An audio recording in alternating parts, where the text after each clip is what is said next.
तन्मय 10 मिनिटांमध्ये खरं तर ही पत्रकार परिषद सुरू होईल। पहिल्यांदा सांगितलं गेलं होतं की 10 वाजता पत्रकार परिषद होईल, मात्र पत्रकार परिषदेची वेळ बदलून 10:30 वाजता केली गेलेली आहे। नॅशनल मीडिया सेंटरमध्ये पत्रकार परिषदेची पूर्ण तयारी झाली आहे। ज्या पद्धतीनं मध्यरात्री भारतीय सैन्यानं ऑपरेशन सिंदूर राबवलं होतं, त्या सिंदूरची सगळी माहिती, इत्थंभूत माहिती या पत्रकार परिषदेमध्ये दिली जाणार आहे।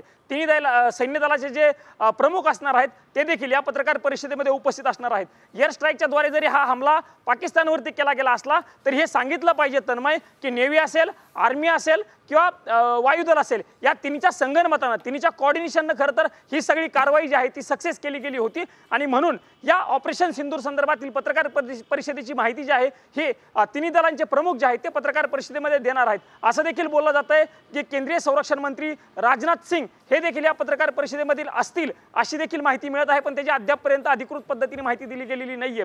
ज्या पद्धतीनं किती वेळामध्ये हे ऑपरेशन सक्सेस केलं गेलं, 9 जे टार्गेट्स भारताकडनं सांगितले जातात की पाकिस्तानमधील 9 दहशतवादी तळांवरती आम्ही हल्ला केलेला आहे, हे भारताकडनं वारंवार सांगितलं जात आहे। खरं तर पाकिस्तानकडनं आपल्या ज्या जुन्या गोष्टी आहेत त्याच उकरून काढल्या जातात आणि सिव्हिल किंवा नागरिक ज्या ठिकाणी राहत आहेत त्या ठिकाणी हल्ले केले गेले आहेत अशा पद्धतीचा दावा जरी पाकिस्तानने केला गेला असला तरी भारतानं तो दावा खोडून काढलेला आहे। आणि तीच सगळी माहिती जी आहे